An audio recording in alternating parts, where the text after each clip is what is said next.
Napoleon Bonaparte did not lose his empire in the freezing snows of the Russian winter. He lost it on a sunny, dusty September morning in a field just 70 miles outside of Moscow. The history books will tell you the Battle of Borodino was a French victory. They will tell you Napoleon pushed the Russian army off the battlefield and marched triumphantly into the enemy capital. But this was a victory that bled the Grande Armée to death. In a single day of fighting, across a front only a few miles wide, over 70,000 men were killed or wounded. That is a rate of violence unseen in the history of gunpowder. More than 100 men falling every single minute for 10 agonizing hours. 3 massive iron cannonballs tearing through human flesh every single second. By the time the sun set on September 7, 1812, Napoleon had won the ground. But he had stepped into a fatal trap from which his empire would never escape. This is the story of the bloodiest single day of the Napoleonic Wars, and the 24 hours that broke the greatest army Europe had ever seen. To fully grasp the magnitude of the slaughter at Borodino, you must first understand the immense, boiling frustration of the French emperor and the logistical nightmare he had marched his men into. In June of 1812, Napoleon crossed the Niemen River into Russian territory. The force he commanded was so massive it defied comprehension. Over 500,000 men, drawn from across his vast European empire, marched eastward. It was not just a French army. It was a multinational juggernaut of Germans, Italians, Poles, Swiss, and soldiers from a dozen other subjugated nations. The plan was simple, brutal, and classic Napoleon. He intended to find the main Russian army, force it into a massive, decisive battle, destroy it completely, and dictate peace terms to Tsar Alexander I within a matter of weeks. It was a strategy of annihilation that had shattered the Austrians at Austerlitz and the Prussians at Jena. But Russia was not Central Europe. Russia was a different world entirely. The Russian commanders, led initially by the cautious and calculating Barclay de Tolly, refused to play Napoleon's game. They retreated. Day after day, week after week, they pulled their columns back deeper and deeper into the endless, suffocating Russian expanse. The Russian strategy was scorched earth. They burned their own golden wheat fields. They slaughtered their own livestock and left the carcasses to rot. They poisoned their own wells. They destroyed their own bridges and left absolutely nothing for the advancing French to eat or use for shelter. The Grande Armée was not being beaten by bullets or bayonets, but by the sheer, crushing distance of the steppes, combined with disease, exhaustion, and starvation. The summer heat was oppressive. Dust choked the marching columns, turning to thick mud when the torrential rains came. Typhus and dysentery swept through the camps. Tens of thousands of men and horses died before a major battle was even fought. The French supply lines stretched to the breaking point, a fragile, hopelessly inadequate thread running all the way back across Europe, completely incapable of feeding 500,000 men on the move. Soldiers resorted to eating unripe crops, which only worsened the rampant sickness. Horses, deprived of proper forage, died by the thousands, forcing the French to abandon their vital supply wagons and artillery pieces along the roadsides. By August, Napoleon finally thought he had cornered his enemy at the ancient walled city of Smolensk. The French fought fiercely, taking the burning city block by block, enduring heavy casualties in the grueling urban combat. But to Napoleon, it felt like throwing a heavy punch into a feather pillow. As the smoke cleared and the French secured the flaming, smoking ruins, they realized the Russian army had simply slipped away again, retreating further east into the vastness of the countryside. The road to Moscow was wide open, but the victory was entirely hollow. Every single mile Napoleon advanced, his army shrank, his remaining horses starved, and the danger of his isolated position grew exponentially.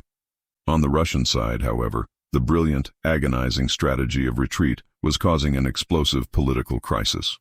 Trading space for time made perfect military sense, but surrendering the sacred, ancient soil of Russia without a massive, bloody fight was tearing the high command and the nation apart. Prince Pyotr Bagration, the fiery, deeply respected, and fiercely aggressive commander of the Second Western Army, openly and bitterly despised Barclay de Tolly's cautious, retreating approach. Bagration was a fighter, a seasoned veteran who had built his towering reputation on immense personal courage and aggressive, close-quarters tactics. for Bagration and for the proud Russian nobility in St. Petersburg, giving up historical cities like Smolensk without a decisive apocalyptic stand was a permanent stain on the national honor. Mutiny was whispering through the officer corps. Tsar Alexander, feeling the intense suffocating pressure from his furious nobility and a frustrated military, was forced to make a drastic change. He removed Barclay from supreme command and appointed the beloved veteran Mikhail Kutuzov.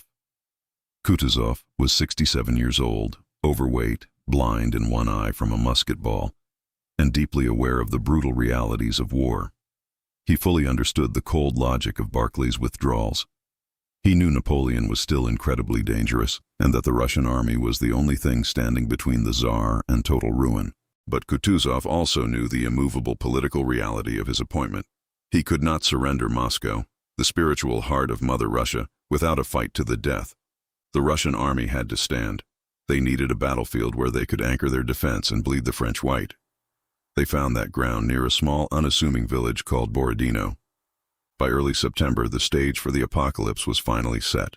Napoleon, desperate, sick with a cold, and starving for the decisive battle that would end the campaign, had managed to drag roughly 130,000 exhausted men and nearly 600 cannons to the field. Kutuzov faced him with about 120,000 troops, a mix of hardened regulars and raw, zealous militia, supported by over 600 guns of their own. The geography of Borodino was decent for a desperate defense, but it was far from perfect. The Russian right wing, commanded by the demoted but loyal Barclay, was heavily protected by the steep, plunging banks of the Kolocha River and rugged, broken ravines.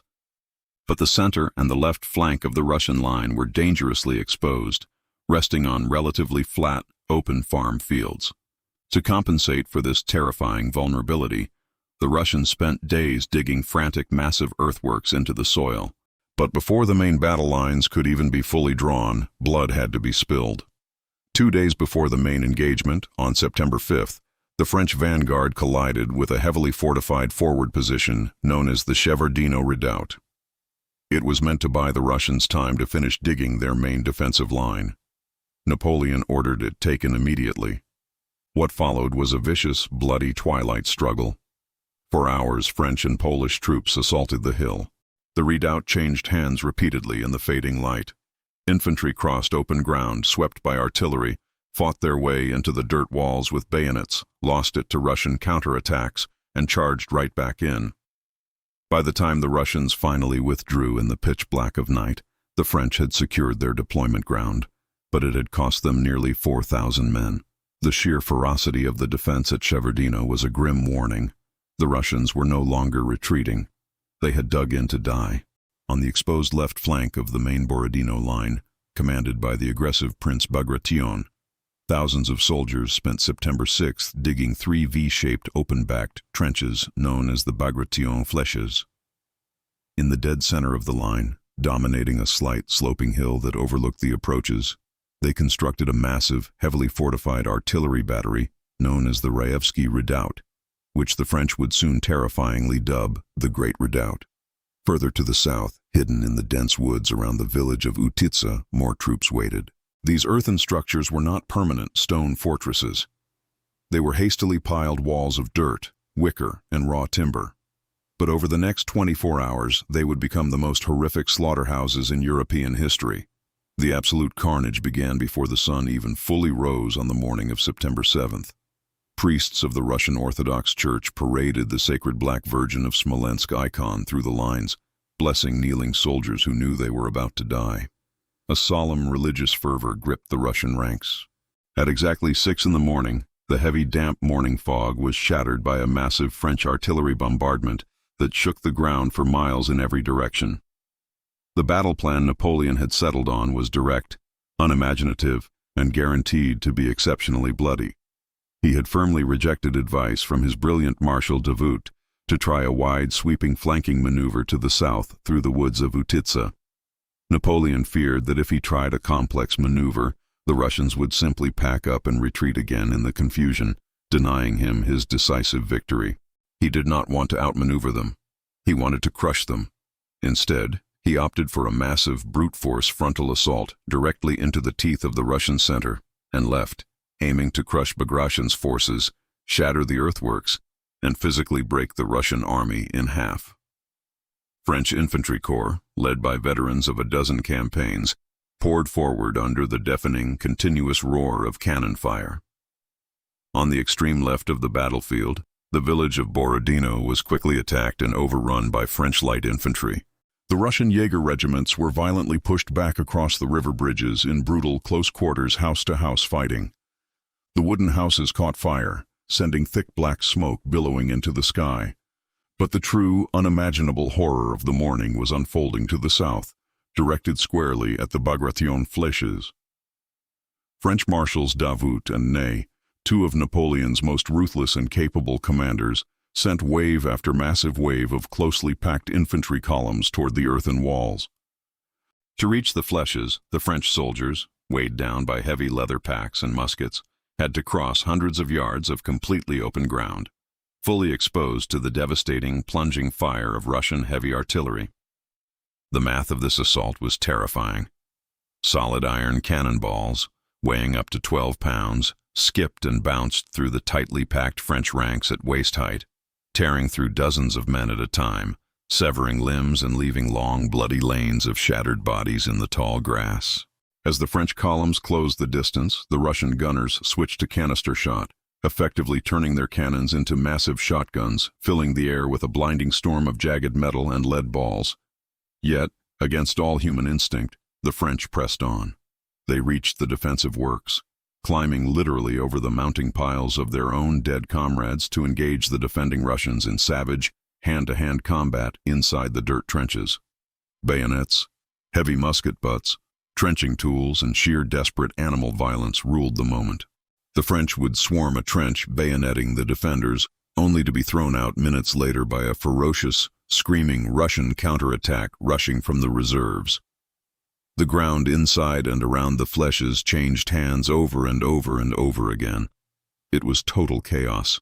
The neat, linear formations of 18th-century warfare completely dissolved into a swirling, bloody, disorganized melee, completely hidden beneath a thick, choking, blinding blanket of black powder smoke. Officers could not see their men. Generals could not see the battle. They only heard the unending roar of musketry and the screams of the dying.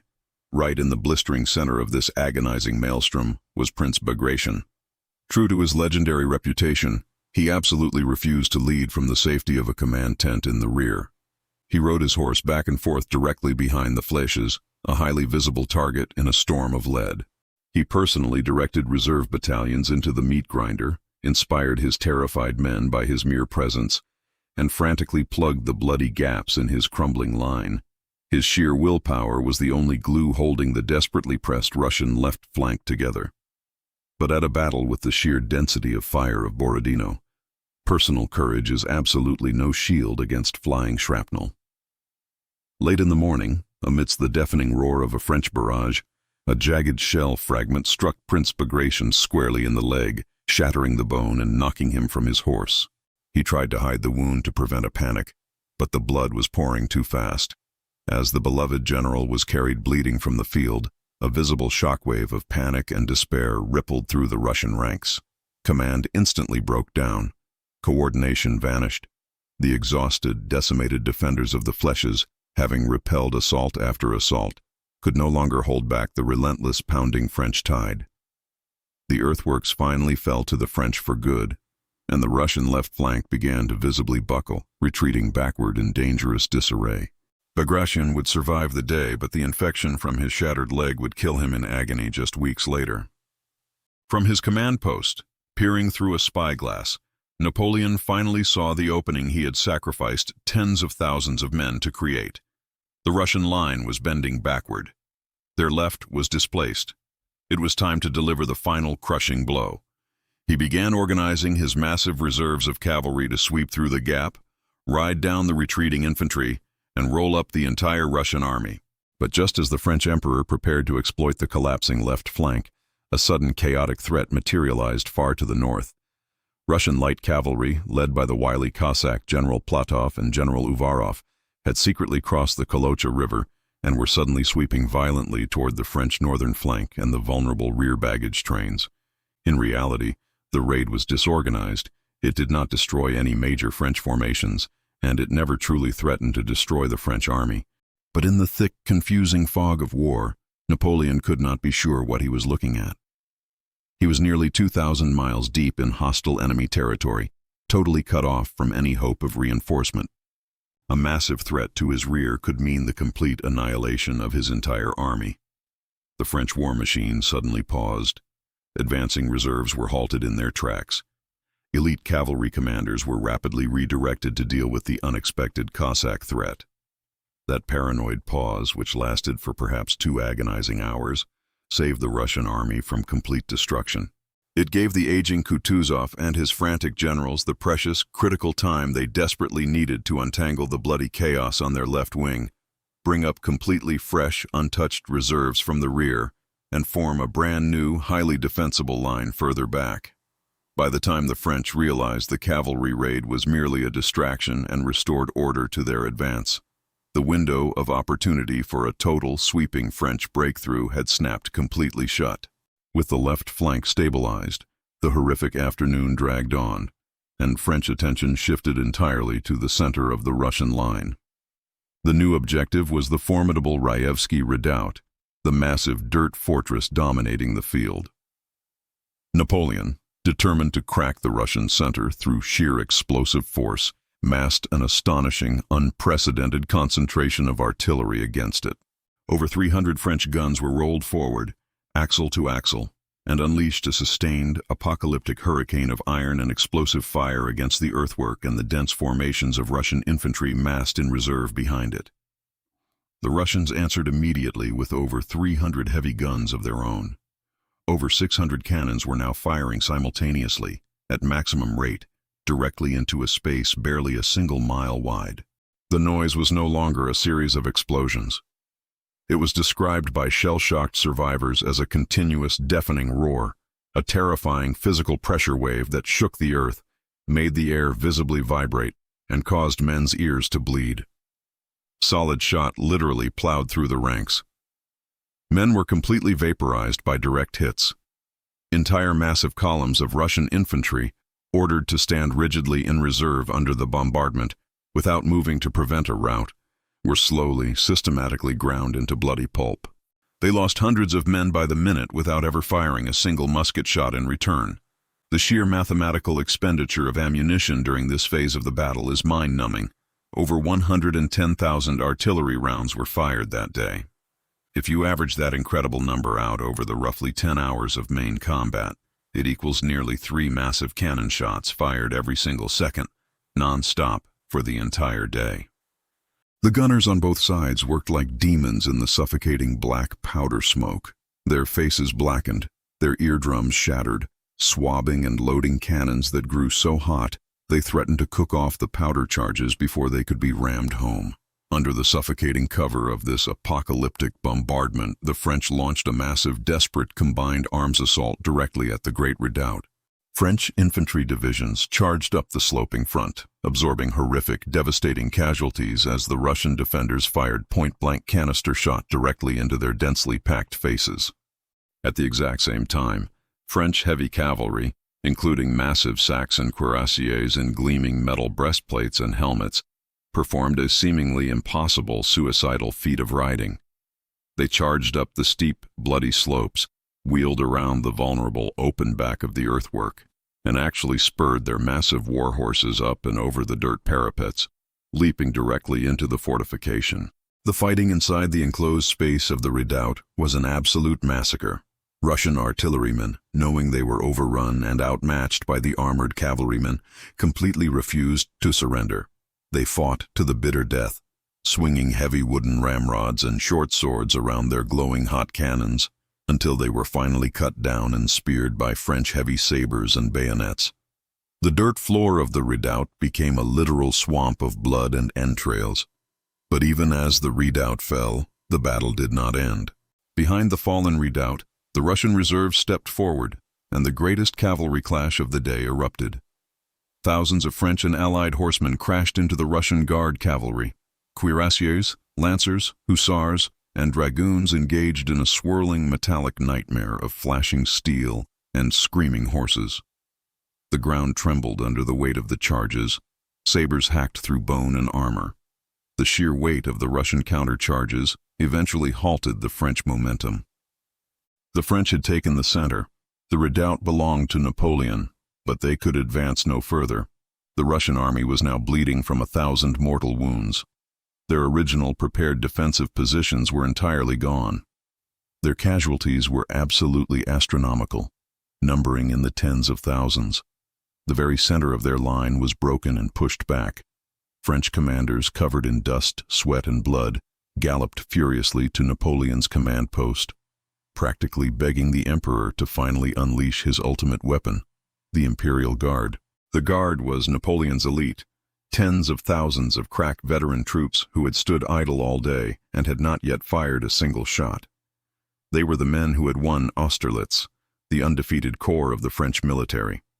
If sent forward now, plunging into the exhausted, retreating Russian center, they could surely shatter what was left of Kutuzov's reeling army, turn the tactical withdrawal into a chaotic, rooting panic, and win the war in a single hour. But Napoleon hesitated. The man who had conquered Europe through bold, decisive action was sick, exhausted, and unusually indecisive.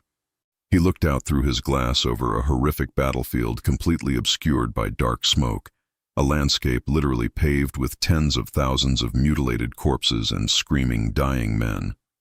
He knew perfectly well he was nearly 2,000 miles away from the safety of France. He knew the stubborn Russians still had unseen reserves hiding in the woods. If he committed the Imperial Guard, his absolute last reserve, and they somehow failed to break the Russians completely, the Grande Armée would be entirely destroyed, and he would lose his crown forever. He slowly shook his head. He refused the desperate pleas of his marshals. "I will not have my guard destroyed," he muttered. He kept the guard in reserve. Because of that single, fateful decision, the Russian army, battered, incredibly bloodied, but miraculously still organized and intact, was allowed to slowly, methodically, pull back and form yet another defensive line in the distance as the cold evening approached. As the sun finally went down, casting long, macabre shadows over the carnage, the massive roar of the cannons sputtered and died. The sudden, eerie silence that fell over the Borodino battlefield was incredibly heavy, broken only by the horrific, collective moaning of tens of thousands of wounded and dying men pleading for water in the darkness. The physical scale of the slaughter was beyond anything the civilized world had ever seen. The work of the surgeons had only just begun. French Chief Surgeon Dominique Jean Larrey and his teams worked by the flickering light of campfires, performing hundreds of amputations without anesthesia, sawing through bone as men screamed and bled out on wooden planks. The medical logistics completely collapsed under the sheer volume of mangled bodies. Men who might have survived minor wounds died slowly of shock and exposure in the freezing night air. On the French side, nearly 30,000 men were dead or wounded, including a staggering 49 generals who had led from the front. The officer corps of the Grande Armée was practically decapitated. The Russian losses were even more catastrophic, with historical estimates ranging from 45,000 to well over 50,000 casualties. In total, upwards of 75,000 human beings were killed, crippled, or maimed in a single day of fighting. If you do the grim math, that equates to roughly 125 casualties every single minute. It was a relentless, mechanized meat grinder that predated the industrial horrors of the First World War by a century. When dawn broke the next morning, Napoleon held the bloody, corpse-strewn field. By the grim traditional rules of European warfare, he was the victor. Kutuzov, realizing his army could not survive another day of such slaughter, ordered a general withdrawal in the night, officially abandoning the defense of the capital to preserve the army. A week later, Napoleon Bonaparte rode triumphantly into Moscow, fully expecting a royal delegation offering surrender and a peace treaty. Instead, he found an empty, silent, deserted city. Within hours, massive fires, deliberately set by the retreating Russians and fanned by the autumn wind, engulfed the ancient wooden capital. Napoleon watched from the Kremlin as his great prize burned to ash. He had marched across a continent. He had forced the massive, apocalyptic battle he so desperately wanted. He had driven the Russians from the field. He had taken their holy capital. But Borodino was a fatal hollow triumph. The Russian army had absolutely not been destroyed. They had absorbed the absolute worst, most devastating blow the greatest general of the age could possibly deliver. And they survived it. The Grande Armée had spent its irreplaceable veteran strength taking a few miles of useless, blood-soaked dirt. Alexander refused to surrender. And as the brutal Russian winter rapidly closed in, and the desperate, starving, frozen retreat from Moscow began, the ghosts of the 70,000 men who died at the Flèches and the Great Redoubt would haunt the agonizing, freezing death of Napoleon's empire. Borodino was the bloodiest day. It was the day the great conqueror won the battle, but forever lost the war. If you are fascinated by the brutal truths and immense sacrifices that built our modern world, you belong here. Make sure you are subscribed to History Decode 6 and hit the notification bell so you never miss an episode. If you want us to dive into the absolute nightmare of Napoleon's frozen retreat from Moscow next, let us know down in the comments. Thank you for listening, and we will see you in the next chapter of history.